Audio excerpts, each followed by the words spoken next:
आज हम स्टार्ट करेंगे chapter number 2, non current assets के ऊपर। और ये बहुत इंपॉर्टेंट चैप्टर है। क्यों? क्योंकि ये एक चैप्टर ऐसा है, एक चैप्टर में हमारे पास ना 3 स्टैंडर्ड हैं, और वो 3 स्टैंडर्ड जो कि हमारे पेपर में टेस्टेड हो जाते हैं। और यही चैप्टर में मतलब थोड़ा थोड़ा डिफरेंस करते हुए आगे जाके हमारा 2-3 चैप्टर का आगे ये बेस बनता है। अच्छे से पढ़ना है ये वाला चैप्टर। अब आपको टेंजिबल नॉन करंट एसेट को आप क्या समझते हो, क्या होता है टेंजिबल नॉन करंट एसेट?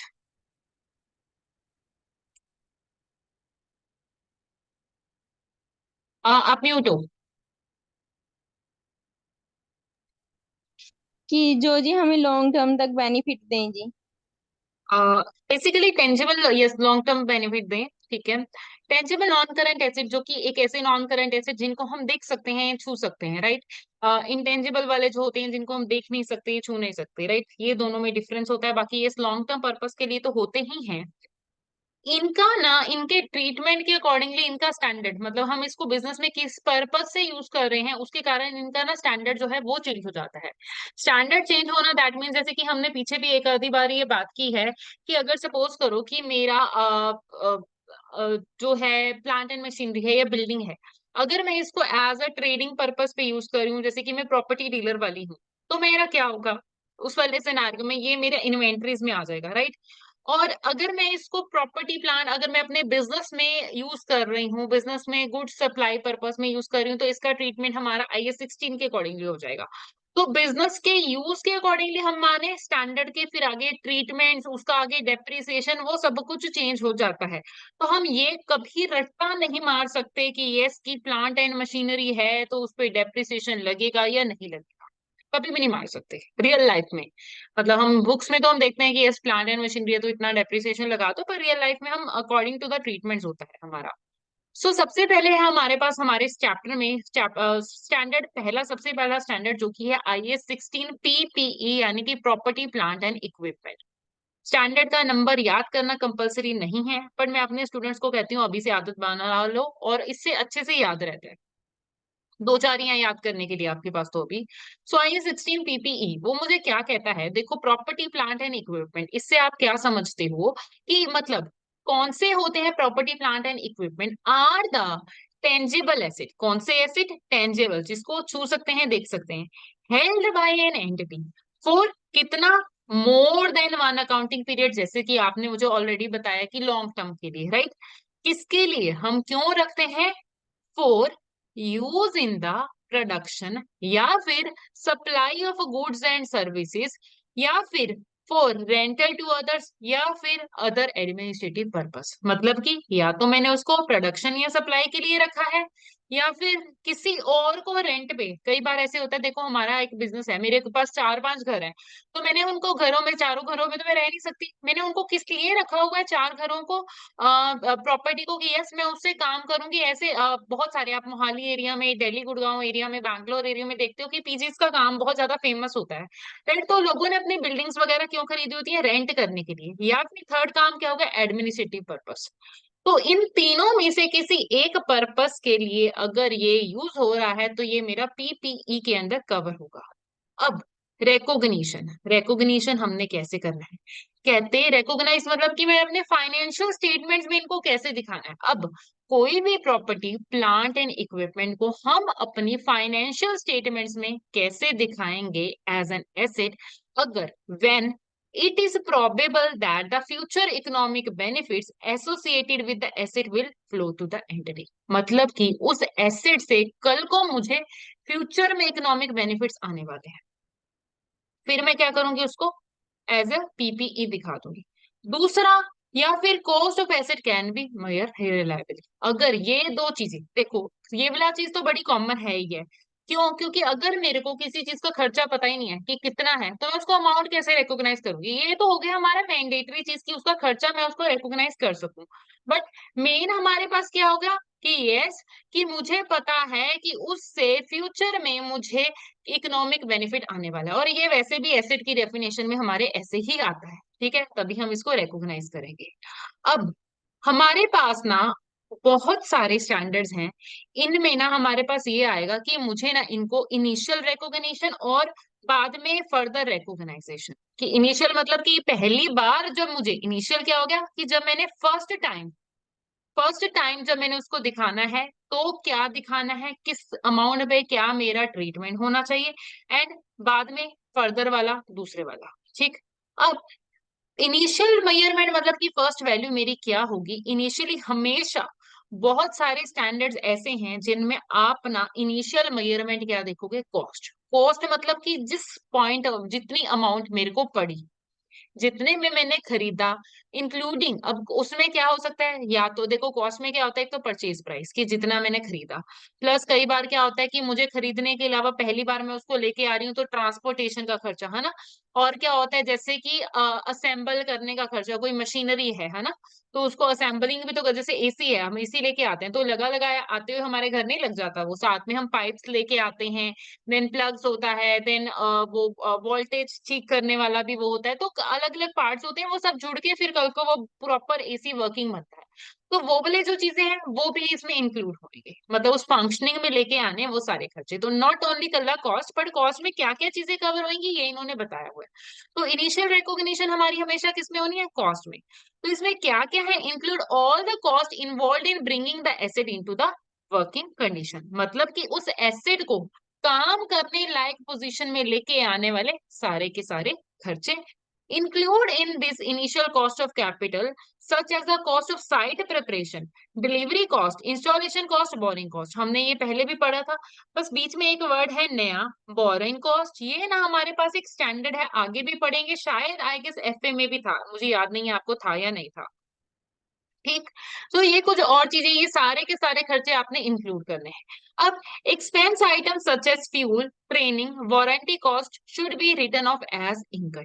इसका मतलब क्या है, कहते हैं कि जो खर्चों वाली चीजें हैं, जैसे कि ट्रेनिंग का खर्चा, वारंटी का खर्चा, राइट ऑफ एज इनकम, मतलब साथ के साथ ऐसा खर्चा डाल दो, मतलब कि उसको कैपिटलाइज ना करो। कैपिटलाइज करना क्या होता है, उसको एज ए एसेट दिखाना, और जब कोई चीज ऐसे एसेट आ जाती है तो मतलब वो फिर प्रॉपर लॉन्ग टर्म एसेट बन जाता है, तो हमें उसको वैसे नहीं दिखाना। अब नेक्स्ट, और ये क्या कह रहे हैं, इनिशियल मेजरमेंट में क्या आएगा, डिसमेंटलिंग कॉस्ट। ठीक है। अब कई बार क्या होता है कि हमें ना एक प्लांट को जैसे सपोज करो मैंने कि कोई प्रोजेक्ट चलाना है, ठीक, property plant and equipment, suppose करो कि पीछे कोविड आया था, कोविड के लिए वैक्सीन बननी थी, वैक्सीन किसी सपोज करो किसी, या फिर जैसे अब चंद्रयान बना, राइट, चंद्रयान बना तो उसके लिए प्रोजेक्ट लग रहा था, किसी अलग सी जगह पे जाके ही बनना था ये, राइट, अपने लोकल एरियाज में तो नहीं हो सकता है ऐसे वाली मशीनरी वाले काम। ठीक। तो जब ये हो रहा था उस एसेट को बनाने के रिलेटेड सारे खर्चे तब आ रहे थे, बट अब जब चंद्रयान बन गया, अब वो शॉप, वो जो भी वो जगह है, वो लैंड है, वो ऐसे ही पड़ी है, राइट। अब उस लैंड को दोबारा हो सकता है वो उसको एज ए किसी और पर्पस में फिर से भी यूज करें, हो सकता है कि किसी और प्रोजेक्ट के लिए, कोई और स्पेस के प्रोजेक्ट के लिए यूज करें, बट क्या कहते हैं, ये जो लैंड है, हो सकता है कि गवर्नमेंट इसको दोबारा से वैसे ही हरी भरी कर दे। ठीक। तो हरी भरी करना, गवर्नमेंट को आज पता है कि 5 साल बाद मैंने यहाँ पर एक प्रोजेक्ट लगाना है। ठीक। तो 5 साल बाद, जब वो 5 साल बाद हो जाएंगे, तो उस लैंड को उसको दोबारा से वैसी वाली पेस में करना पड़ेगा, हो सकता है वहां पर एग्रीकल्चर लैंड हो, कुछ और लैंड हो, तो वो 5 साल बाद कुछ एक ऐसा खर्चा होने वाला है जो कि गवर्नमेंट को पता है कि होने वाला है। अब उस खर्चे को आज की डेट में भी बुक्स में रिकॉग्नाइज करना पड़ेगा। उस आज की डेट की वैल्यू को हम क्या कहते हैं, प्रेजेंट वैल्यू। कि उस 5 साल के बाद, सपोज करो 5 साल बाद मेरे 5 लाख लगने वाले हैं, बट 5 साल बाद 5 लाख रुपए कम होंगे, आज की डेट में उस 5 रुपए के 5 लाख की वर्थ बहुत ज्यादा होगी, क्योंकि ऐसे वैल्यू कम होती जाती है ना पैसे की, है ना, पहले किसी जमाने में हमारे लिए 500 रुपए बहुत होते थे, आज की डेट में 500 रुपए ऐसे खर्च हो जाते हैं, राइट। तो वो वैल्यू रुपए की डेप्रिशिएट होती रहती है, तो हमने क्या करना है, डिसमेंटलिंग कॉस्ट को क्या करना होता है, present value of these cost should be capitalize with the equipment equivalent liability setup, कि 5 साल बाद, 6 साल, जितना भी टाइम पीरियड है, कि ये मेरी उतने टाइम पीरियड बाद ये मेरी लाइबिलिटी बनेगी, और इसको, इस लाइबिलिटी को मुझे क्या करना पड़ेगा, हर साल 5 के जब 4 रह जाएंगे, फिर 3 रह जाएंगे, फिर 2 रह जाएंगे, फिर इसको मुझे अनबाउंड करना पड़ेगा जब तक वो पे ना किया जाए। अनबाउंड करने का मतलब क्या होता है कि अभी पहले साल 5 साल का रहता है, ठीक, अगले साल 4 साल का रह जाएगा, फिर उसको उसकी अमाउंट कम कर दो, फिर अगले साल 3 साल का रह जाएगा, फिर 3 साल वाली लायबिलिटी मेरी कम कर दो, फिर 2 साल, फिर 1 साल। मतलब कि लायबिलिटी मेरी हर साल वैसे बढ़ती जाएगी, और वो इंटरेस्ट का जो खर्चा हर साल, क्योंकि हर साल वो मैं P&L में खर्चा डालती रहूंगी कि यस ये इस साल का खर्चा है, ये इस साल का खर्चा है, ठीक। तो ये मुझे क्वेश्चन में इंटरेस्ट रेट गिवन होगा कि आपने किस इंटरेस्ट रेट पे करना है, इसकी मुझे टेंशन नहीं लेनी। इसका फॉर्मूला क्या होता है, 1/1 + r⁻⁴ एन क्या होता है, नंबर ऑफ पीरियड, जितने साल, R is the rate of interest जो कि मुझे गिवन होगा, नंबर ऑफ पीरियड भी गिवन होंगे। ये आई गेस मैंने आपको शायद पीछे एफए की क्लास में भी सिखाया था, ठीक। अब इन्होंने एक एग्जांपल मुझे दी है, कहते if an oil rig was built in the sea, ठीक है, the cost to be capitalised is likely to include the cost of constructing the asset and the present value of the cost of dismantling the asset cost. If the asset cost 10 million to construct it and would cost 4 million to remove in 20 years time, then the PV of dismantling cost must be calculated.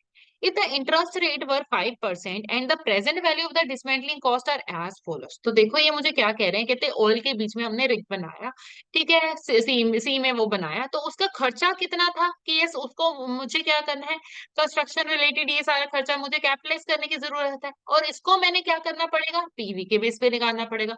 अब मेरा asset तो बना 10 लाख का, 10 million का, ठीक है, और उसमें मुझे अगर 20 साल बाद मैंने जो वो लैंड है, जो भी वो ऑयल रिग वाली वो स्पेस है, उसको बिल्कुल वैसे का वैसे करने का मेरा खर्चा कितना होगा, 4 मिलियन। कितने टाइम बाद, 20 साल बाद।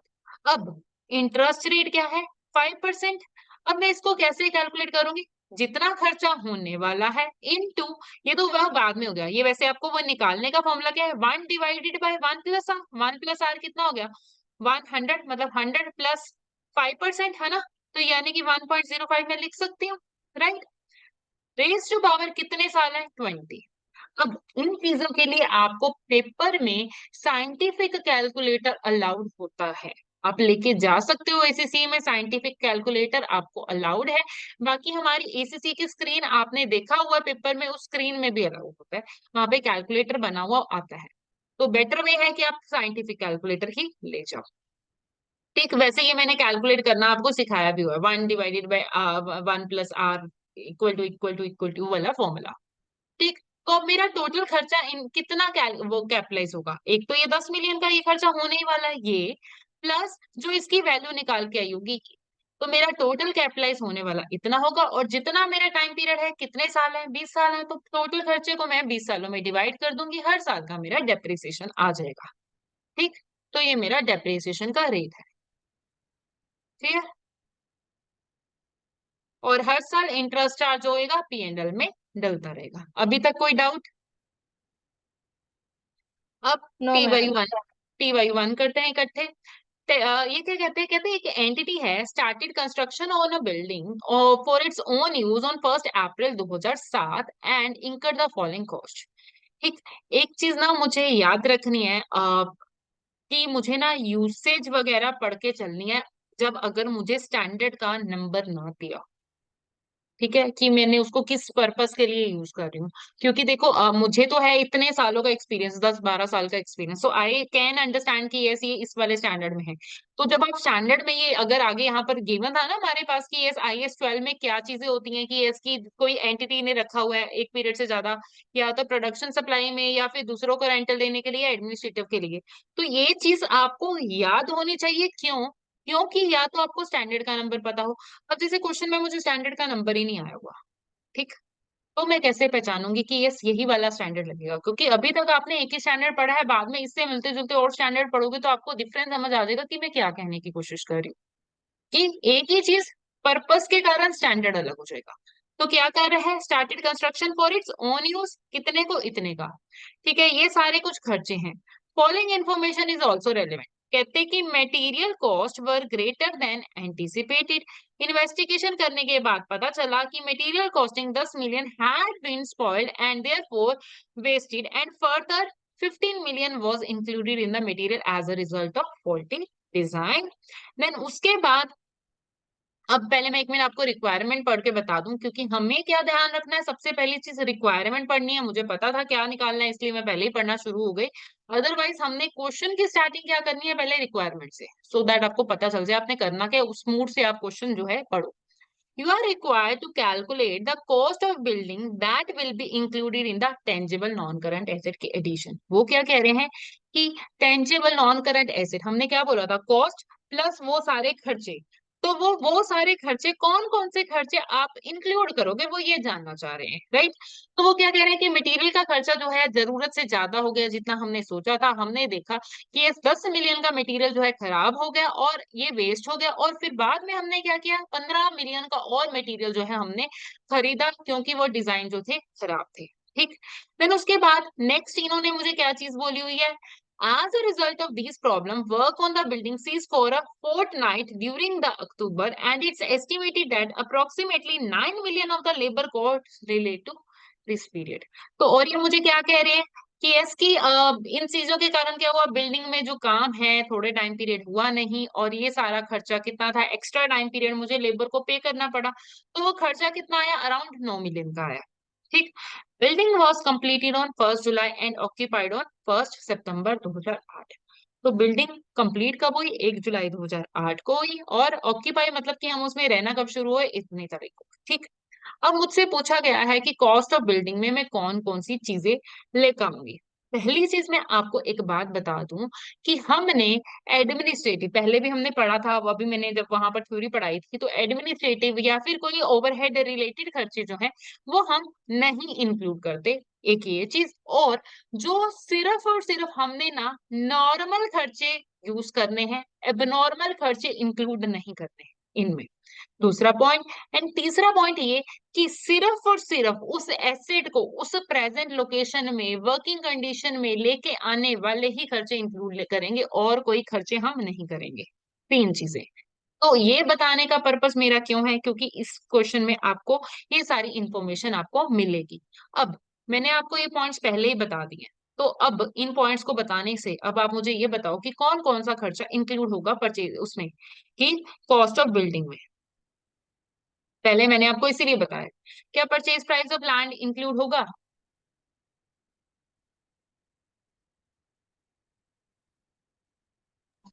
Yes ma'am. ठीक है।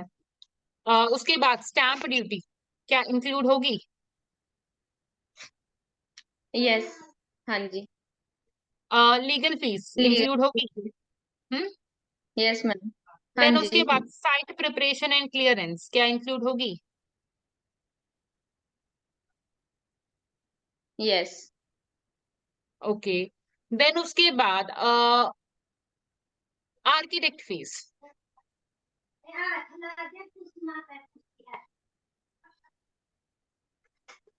आर्किटेक्ट फीस हाँ जी, शायद होगी जी। क्योंकि बिल्डिंग दोनों बनाने होगी। में, हाँ जी। बिल्डिंग बनाएगा तभी, आर्किटेक्ट नहीं बनाएगा तो क्या होगा। देन उसके बाद journal yes. Overhead. Journal. Yes ma'am. Journal overhead होंगे, मैंने स्टार्टिंग में ही वैसे ये डायरेक्टली आपको बता दिया था कि जर्नल ओवरहेड नहीं यूज होते हैं। सिर्फ और सिर्फ क्या करना है हमने, जो उस एसेट को डायरेक्ट रिलेटेड खर्चे हैं वो इंक्लूड होंगे, जर्नल वाले तो सब में डिवाइड हो जाएंगे, ये नहीं होगा। ठीक। अब मैंने ना मटेरियल और लेबर आपसे नहीं पूछा, उसके पीछे मेरा बहुत बड़ा रीजन है। ये जो है नोट्स हैं, यानी कि दिए हुए हैं तो कुछ ना कुछ काम तो गई। अब मुझे ये बताओ, लेबर कब से दी हुई है, 1 अप्रैल से लेके 1 जुलाई तक, और लेबर रिलेटेड ना इन्होंने मुझे कुछ बोला भी हुआ था, कि है ना। एक्स्ट्रा पे। हाँ जी। ठीक है। तो ये इन्होंने मुझे क्या बताया था लेबर में,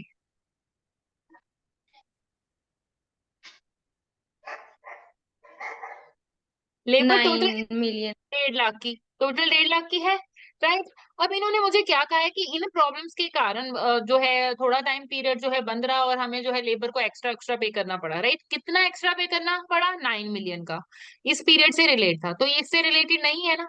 तो 1.5 लाख में से 9,000 की जो लेबर है मैं लेस कर दूंगी, सिर्फ और सिर्फ 1,41,000 की जो है लेबर है वही मैं इंक्लूड करनी है। ठीक। अब यस मैम। और अब इन्होंने मुझे क्या कहा है कि मटेरियल के खर्चे जरूरत से ज्यादा हुए थे। इन्वेस्टिगेशन से मुझे पता चला कि मटेरियल का कॉस्ट जो है, मटेरियल 10,000 का तो खराब हो गया और वेस्ट हो गया। फिर उसके बाद 15,000 का और मटेरियल हमने और खरीदा इस फॉल्टी डिजाइन के कारण। ये तो एबनॉर्मल लॉस है ना, नॉर्मल तो है नहीं, हमारी गलती है, हमारी गलती है। अब नॉर्मल तो टोटल था कितना का, 1 लाख का, राइट। उसमें से वन खराब कितना हुआ, एक तो 10 लाख 10,000 का, और 15,000 का हम और लेके आए, ना लेके आते तुम्हारी गलती है। तो सिर्फ और सिर्फ 75,000 का मटेरियल जो है वो इंक्लूड होगा। ठीक। यस। बस ये हाँ जी। क्वेश्चन को ऐसे सॉल्व करना है, बाकी सभी खर्चों का तो नॉर्मल ही चलेगा। ये मेरा खर्चा होगा टोटल। ठीक है। अब आगे चलते हैं हम। नेक्स्ट क्या है हमारा, सब्सिक्वेंट एक्सपेंडिचर। पहले क्या था, इनिशियल।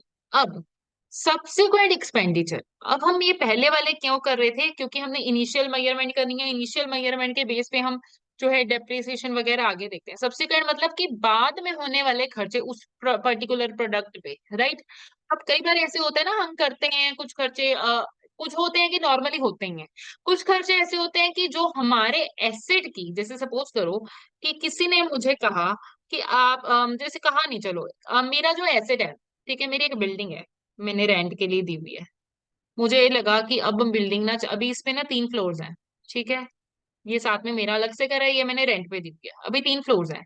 मुझे लगा कि यस, अब इस एरिया में तो जॉब वगैरह ज्यादा मिल रही है, अब जॉब ज्यादा मिल रही है, तो जॉब ज्यादा मिलने के कारण क्या हो गया कि ज्यादा लोग इस सिटी में ट्रांसफर हो रहे हैं। ठीक, तो लोग आ रहे हैं तो रहने के लिए जगह भी चाहिए होगी। अब अगर मैं इधर एक, क्योंकि मेरे पास तो 3 फ्लोर ही है, सारे ऑक्यूपाइड है, अगर मैं 3 के बदले 4 फ्लोर और बना दूंगी, मतलब एक और फ्लोर बना दूंगी, तो क्या हो गया, एक और लोग फ्लोर पे लोग रहने आएंगे, मेरा रेंट बढ़ेगा, है ना। ठीक है, तो मेरी क्या होगी, अर्निंग कैपेसिटी बढ़ गई ना। तो ये क्या है, सब्सिक्वेंट एक्सपेंडिचर है, इससे क्या होगा, मेरी अर्निंग कैपेसिटी बढ़ गई। तो इसको मैं क्या करूंगी, कल को मैं अपना एसेट को अपनी कॉस्ट में ऐड कर दूंगी, दैट मीन्स कैपिटलाइज कर दूंगी, अगर इससे मेरे इकोनॉमिक बेनिफिट बढ़ रहे हैं, मुझे फ्यूचर में मतलब ज्यादा कमाई हो रही है। बट अगर ये मेरे 3 फ्लोर है, ठीक है, व्हाइट पेंट था, मैंने कहा पेंट चेंज कराओ, ग्रीन करा दो, ग्रीनरी ग्रीनरी अच्छा लगेगा। ठीक, इससे कोई कमाई में फर्क पड़ा, नहीं पड़ा।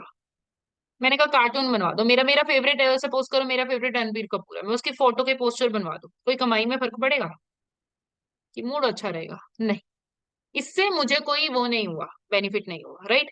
तो अगर उस चीज से मुझे कोई फ्यूचर में बेनिफिट नहीं हो रहा, फिर मैं इसको नॉर्मली खर्चे को, पेंट वाला खर्चा या कोई और खर्चा, नॉट ओनली पेंट, कोई और खर्चा जिससे मेरे फ्यूचर में इकोनॉमिक बेनिफिट्स नहीं हो रहे हैं, उसको मैं क्या करूंगी, नॉर्मली एक्सपेंस आउट कर दूंगी। ये डिफरेंस आपको याद रखना है बस, कि फ्यूचर में उससे बेनिफिट हो रहा है या नहीं हो रहा। चाहे मैंने, अब देखो मैंने एक और लैंड नहीं खरीदी, मैंने एक और बिल्डिंग थोड़ा ना खरीदी, उसी के ऊपर बना दिया। ठीक।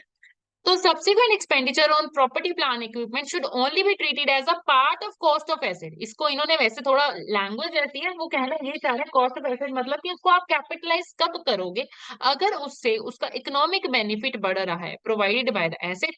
This could be by extending the asset की लाइफ, या फिर एक्सपेंशन और increase the productivity of asset. मैंने आपको एक्सपेंशन की एग्जांपल दी थी, या फिर उस एसेट की लाइफ बढ़ गई। जैसे सपोज करो मेरा फोन है वो खराब हो गया, ठीक।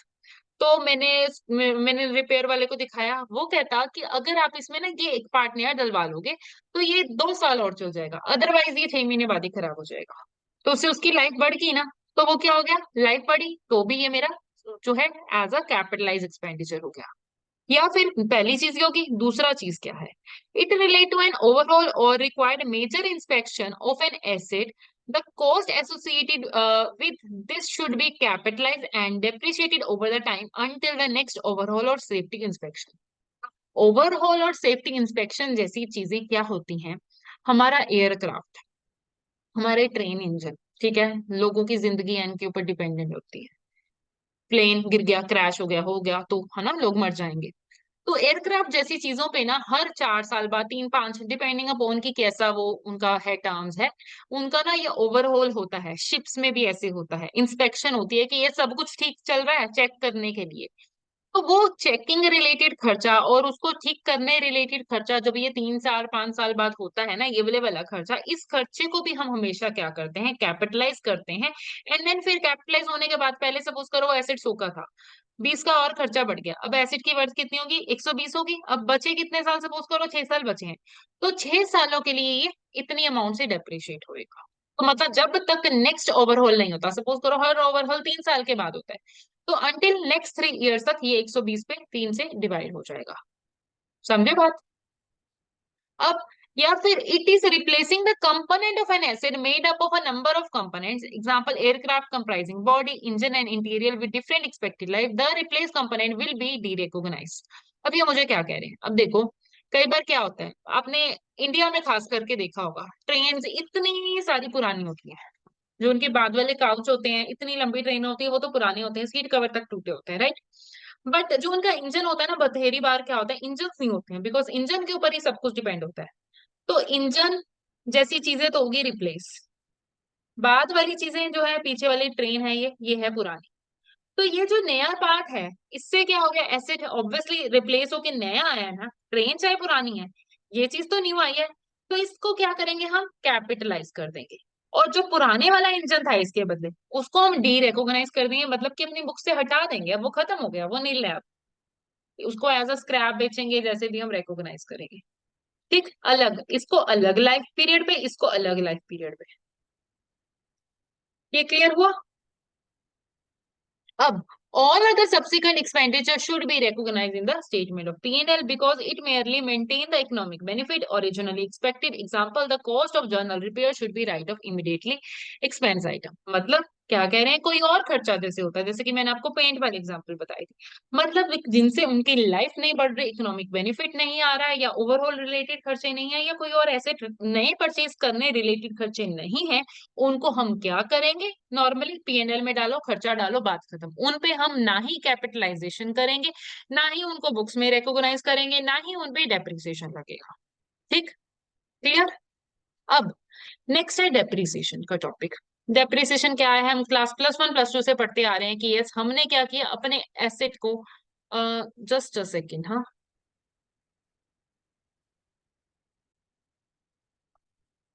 यस। तो नेक्स्ट है डेप्रिसिएशन। डेप्रिसिएशन क्या होता है हमारा, कि मेरे एसेट को ना डिवाइड कर देना, मतलब मेरे को पता है कि मेरा एसेट जो है, सिंपल लैंग्वेज में बता रही हूँ, ऐसी डेफिनेशन हमसे पूछी नहीं जाती।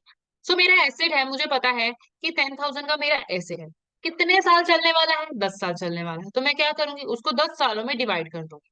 किसको डिवाइड करूंगी, डेप्रिशिएबल अमाउंट को। ये क्या है, इसकी डेप्रिशिएबल अमाउंट है, इसको हम डेप्रिशिएबल अमाउंट बोलते हैं, कि जिस अमाउंट में मेरा एसेट कल को चलने वाला है। ठीक। अब डेप्रिशिएबल अमाउंट क्या होती है, is the cost of an asset और other amount substituted for cost less residual value. मतलब कि कोई और अमाउंट कॉस्ट के अलावा, उसमें से रेजिडुअल वैल्यू हम लेस कर दें तो। डेप्रिसिएशन को क्या करना है, जब वो मेरा एसेट, कब से लगाना शुरू करते हैं, ये बहुत बार क्वेश्चन आता है और बच्चे गलत कर देते हैं। डेप्रिसिएशन तब से लगना शुरू होता है जब मेरा एसेट अवेलेबल फॉर यूज होता है। मतलब एक्चुअल में यूज सपोज करो किया गया है 1 मार्च को, एसेट अवेलेबल फॉर यूज कब हो गया, 1 जैन को। ठीक। तो डेप्रिसिएशन कब से लगना शुरू होगा, 1 जैन से। मैंने नहीं यूज किया, सपोज करो मैं कार लेके आई, ठीक, मुझे बहुत पसंद आई, 1 जनवरी को लेके आई, मेरा बर्थडे होगा सपोज करो, मैं लेके आई कार, बट मैंने कहा नहीं, धुंध है, मौसम ये है वो है, मैंने 1 जून तक जो है चलाया ही नहीं एसेट, तो मेरी गलती है। डेप्रिसिएशन कब से लगेगा, 1 जनवरी से ही लगेगा, right? So depreciation must be charged from the date asset is available for use. It is capable of operating in a manner intended by the management. मतलब कि जिस टाइम पीरियड से वो चलने के लायक हो जाए, right? There may be earlier the date actually brought to use. For example, staff need to be trained to use. Depreciation is continued even the asset is idle. चाहे वो asset waste पड़ा है, use नहीं भी करे, फिर भी depreciation लगता रहेगा। तो डेप्रिसिएशन मेथड जो है वो क्या शो करते हैं, कि किस पैटर्न में वो एसिड जो है यूज हो रहा है। हमारे पास डिफरेंट डिफरेंट डेप्रिसिएशन के मेथड्स होते हैं, स्ट्रेट लाइन, डब्ल्यूडीवी और मशीन आवर्स के बेसिस पे। अब जो मेरा डेप्रिसिएशन होता है वो क्या होता है, मेरा एस्टिमेशन होता है, वो मेरी पॉलिसी नहीं होती। और एस्टिमेशन का चेंज जो है अलाउड होता है, ठीक। तो ये क्या है, परमिशिबल है, कब, अगर मुझे पता है कि न्यू मेथड्स करने से मेरे एसेट की बेटर प्रेजेंटेशन हो रही है, उससे फाइनेंशियल पोजीशन अच्छी दिखेगी, तो मैं उसको मेथड को चेंज कर सकती हूँ, मैं स्ट्रेट लाइन से डब्ल्यूडीबी में जा सकती हूँ। और यस, कि इससे मेरी अकाउंटिंग पॉलिसी से चेंज नहीं हो जाता, क्योंकि चेंजेस को चेंज करना, पॉलिसी को चेंज करना इज नॉट इजीली अलाउएबल, पर एस्टिमेशन को चेंज हम कर सकते हैं। और कैरिंग अमाउंट, और मुझे क्या कह रहे हैं कि carrying amount of asset should be right of the in the remaining useful life commencing from the period which the change is made. अब सपोज करो, मैं एक मेरा एसेट है, आज मैं स्ट्रेट लाइन मेथड यूज कर रही हूँ, ठीक, कल को मैं चली गई डब्ल्यूडीपी, तो जब ये सपोज करो करने के बाद मेरी एसेट की वैल्यू रहेगी 10,000। अब जितनी उसमें लाइफ मेरी अब चेंज होने के बाद रहेगी ना, लाइफ में कोई फर्क नहीं पड़ेगा। अगर लाइफ मेरी जितनी अब रह गई उतनी ही लाइफ पीरियड में ही ये डेप्रिशिएट होगा, ये नहीं कि अब मैं स्टार्टिंग से कर लूं, नहीं, ठीक। अगर मेरा एसेट जो है बहुत सारे कंपोनेंट से बना होगा, सपोज करो जैसे हम ट्रेन की बात कर रहे थे, तो ट्रेन में इंजन जैसी चीजें जो है जल्दी वो हो जाती हैं, और बाद वाली सीट जो है वो लेट होती है ना, बाद में काउच वगैरह उन पे ज्यादा टाइम पीरियड होता है। तो हर कंपोनेंट अगर वो सेपरेट हो सकता है तो उनको सेपरेटली बेस पे डेप्रिसिएशन करेंगे, ठीक, कि जिसकी जितनी लाइफ है उस बेस पे उसको डेप्रिसिएशन लगाएंगे। अब इसी के ऊपर हम एक क्या करते हैं, इलस्ट्रेशन देखते हैं डेप्रिसिएशन के ऊपर। कहते हैं कि एसिड है, उसकी कॉस्ट है 1 लाख रुपया, उसकी एक्सपेक्टेड यूजफुल लाइफ कितनी है, 10 साल, ठीक। The purchaser intend to use the asset for 6 years, at which point the expected useful residual value will be 40,000 at current price। आपको एक बात बता दूं, मेरे एसेट में से, वैल्यू में से रेजिडुअल वैल्यू जो होती है लेस होती है। रेजिडुअल वैल्यू मतलब कि जो बेचने पे उसकी वैल्यू जो मिलती है, राइट। सो ये हम लेस करते हैं। अब एसेट की एक्सपेक्टेड लाइफ कितनी है, 10 साल, पर जो वो परचेजर है कितने साल चलाएगा उसको, 6 साल। तो ये क्वेश्चन भी ना बहुत सारे बच्चे गलत कर देते हैं। वो क्या कहते हैं कि मैम 1 लाख की लाइफ है, 10 साल की एक्सपेक्टेड लाइफ है, तो मैं 10 साल में डिवाइड करती, नो। आपको पता होगा कंपनीज में क्या होता है, अब बड़ी बड़ी कंपनीज में बहुत सारे कंप्यूटर्स लैपटॉप्स वगैरह होते हैं। वो ना लैपटॉप्स वगैरह ना हर 3 साल बाद, क्या मैक्सिमम 5 साल बाद ना न्यू ले आते हैं। बट क्या 3 साल बाद लैपटॉप चलना बंद हो जाता है, नहीं, 10 साल भी चलता है। मेरे पास 3 लैपटॉप्स हैं, सबसे पहले वाला लैपटॉप 15 ईयर्स पुराना है, ठीक, तो वो चल रहा है, बिल्कुल ठीक चल रहा है, बस ये है कि न्यू विंडोज आज की डेट में आ चुकी है। तो अब कंपनी की पॉलिसी क्या है कि वो 3 साल में चल करेगी ना उसको, तो इसलिए वो डेप्रिसिएशन भी कितने टाइम पीरियड में लगाएगी, खर्चा 3 सालों में डिवाइड करेगी। अब इस वाले केस में वो क्या कह रहे हैं कि कंपनी क्या चाहती है, वो बंदा क्या चाहता है कि मैं उसको 6 साल में डिवाइड करूं, तो मैं क्या करूंगी, 1 लाख के खर्चे को लेस 40,000 उसकी जो रेजिडुअल वैल्यू है डिवाइडेड बाय 6 ईयर्स। चाहे जितनी मर्जी आगे लाइफ हो, 100 साल हो, मैं 6 में करना चाहती हूँ तो मैं 6 में ही करूंगी, ठीक। क्लियर है ये पॉइंट। नेक्स्ट क्या है, review of useful life and residual value. देखो, जो मेरी यूजफुल लाइफ, मतलब यूजफुल लाइफ क्या होता है कि मुझे लगता है कि ये एसेट कितने साल आगे चलने वाला है, और रेजिडुअल वैल्यू मतलब कि बाद में एसेट कितने में बिकेगा, कितनी वैल्यू उसकी रह जाएगी, राइट। तो ये हर साल ना हमें क्या करना चाहिए, हर साल के एंड में इसको चेक करना चाहिए कि जो हमने एस्टिमेशन लगाया है वो वैल्यू उतनी ही रहेगी या फिर कम ज्यादा हो रही है। तो अगर वो कम ज्यादा हो रही है तो फिर हमें उसको उसी वैल्यू पे दिखाना पड़ेगा। So carrying amount of an asset at the date of revision less any residual value should be depreciated over the revised remaining useful life। ये क्या कह रहे हैं कि जितनी भी एसेट की कैरिंग अमाउंट मतलब जितनी अमाउंट बच जाएगी, और कोई भी अगर रेजिडुअल वैल्यू है उसकी, तो उसको लेस करने के बाद जितनी भी उसकी लाइफ बचेगी, 5 साल, 10 साल, 3 साल, उस लाइफ पीरियड में उसको डिवाइड करना है, ठीक। अब इसकी एक एग्जांपल देखते हैं, बहुत सिंपल है।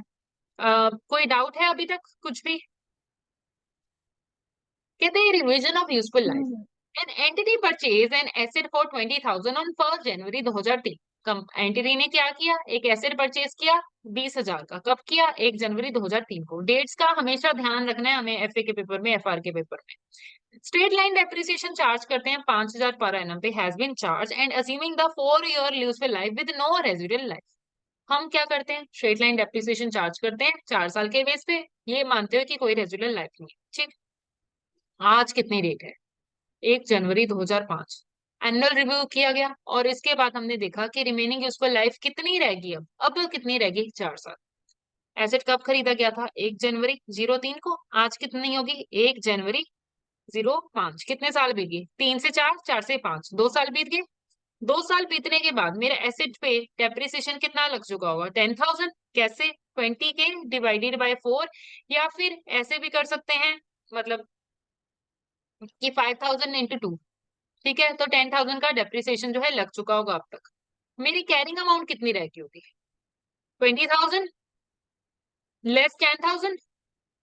ठीक है, इतनी मेरी कैरिंग अमाउंट रह गई होगी। अब मेरी लाइफ कितनी है, 4 4 इयर्स है, क्योंकि अभी इन्होंने क्या कहा है कि रिमेनिंग यूजफुल। अब न्यू रिवाइज लाइफ कितनी है, न्यू लाइफ कितनी है, 4 साल। तो 10,000 डिवाइडेड बाय 4 इयर्स, तो हर साल अब मेरा डेप्रिसिएशन कितना लगेगा, 25 होगा। ठीक है, ये पॉइंट क्लियर है। नेक्स्ट हमारे पास क्या है, मेजर इंस्पेक्शन और ओवरऑल। तो कहते हैं कि इंस्पेक्शन और overall cost are generally expense as they incurred, they are however capitalize as a non current asset to the extent they satisfy the IAS 16 for separate components. तो जैसे हम पढ़ के आए थे कि ओवरऑल और जो ये जो भी खर्चा होता है, कहते हैं वैसे ही एक्सपेंस आउट करेंगे, बट अगर IAS 16, जैसे कि हमने वो ओवरऑल वाली ये बात पढ़ी थी, अगर ये उसका क्राइटेरिया मेट कर गए तो हम इसको क्या करेंगे, कैपिटलाइज कर देंगे। और अगर कैपिटलाइज हुआ, तो कोई भी चीज अगर कैपिटलाइज होती है तो ऑब्वियसली उसको डेप्रिसिएशन लगेगा। कब तक लगेगा, जब तक नेक्स्ट ओवरऑल नहीं होता। दैट मीन्स जब तक न्यू खर्चा दोबारा से नहीं होता तब तक ये होता रहेगा। क्लियर। इसी की एक एग्जांपल देखते हैं। ठीक है, ये क्या कह रहे हैं, IAS 15 ओवरऑल का खर्चा। कहते हैं कि एंटिटी है, उसने एयरक्राफ्ट परचेज किया जिसकी एक्सपेक्टेड यूजफुल लाइफ कितनी थी, 20 साल थी। ठीक है, कोई residual life. The aircraft requires substantial overhaul at the end of 5, 10 and 15। तो ओवरहॉल क्या हुआ, कि उसको क्या चाहिए था कि हर 5, 10 और 15, मतलब 5 5 साल के बाद ये खर्चा क्या होगा, रिवाइज होगा। एयरक्राफ्ट का खर्चा कितने का था, 25 मिलियन का था, और 5 million of this figure is estimated to be attributable to economic benefit, they are restore by the overhaul. तो और क्या कह रहे हैं, 5 मिलियन का खर्चा क्या होगा, रिस्टोर होता रहेगा ओवरहोल के कारण। मतलब कि ओवरहोल वाला खर्चा 5 मिलियन का खर्चा है। थोड़ी इंग्लिश में थोड़ा सा है, ध्यान से पढ़ना पड़ेगा। ईयर 6 में क्या हुआ, cost of overhaul is estimated to be 6 million. 6वें साल में क्या हुआ, अब पहले 5 साल में ओवरऑल का खर्चा कितना है, ठीक है, 5। देन नेक्स्ट 6वें से 10वें साल, क्योंकि हर 5 साल के बाद होता है, तो ओवरऑल का खर्चा कितना है, 6। ठीक है, तो ये हमें याद रखना है, एम मतलब मिलियन। अब अगर मुझे क्या, इन्होंने मुझे क्या पूछा है कि मुझे डेप्रिसिएशन निकालना है 1 से 5 और 6 से 10 साल का डेप्रिसिएशन। तो 1 से 5 का अगर मैं डेप्रिसिएशन लगाऊं, तो यूजफुल लाइफ कितनी एसेट की, 20 साल ना। ठीक है, कितने का था मेरा एसेट, 25 मिलियन का मेरा एसेट था। ठीक है, जिसमें कि क्या कहते हैं, the aircraft cost 25 million and 5 million of this figure मतलब कि 25 में से 5 जो है वो ओवरहोल का है, दैट मीन्स टोटल 20। तो टोटल 20 को मैं डिवाइड करूंगी 20 ईयर्स में। ठीक, तो हर साल 1 मिलियन का तो हो गया वो वाला खर्चा, और ओवरऑल का खर्चा कितना है, 5 मिलियन डिवाइडेड बाय 5 साल, ये हो गया 1 मिलियन का। ये 1 + 1 कितना हो गया, 2। तो पहले 5 साल कितना खर्चा आएगा, 1 to 5 इयर्स में कितना मिलियन होगा, 2 मिलियन का खर्चा। देन नेक्स्ट इन्होंने मुझे क्या कहा है, ओवरऑल का खर्चा 6 मिलियन का। तो ये 20 मिलियन डिवाइडेड बाय 20, ये 1 मिलियन वाला ये तो सेम ही रहेगा। ठीक है, तो 6 से 10 साल, हर साल मेरा जो ये खर्चा है एयरक्राफ्ट वाला, ये तो मेरा 1 मिलियन हर साल होता ही रहेगा। ठीक, और जो वो दूसरा वाला ओवरऑल का खर्चा है वो क्या बोला था, 6 मिलियन। 6 मिलियन डिवाइडेड बाय 5 कितना हुआ, 1.2। तो 1 मिलियन प्लस 1.2 मिलियन कितना हो गया, 2.2 मिलियन। ये पॉइंट क्लियर हुआ कि दोबारा से बताऊं मैं, देख लो। हो गया पहले जी। पहले सालों का इन्होंने मुझे ओवरऑल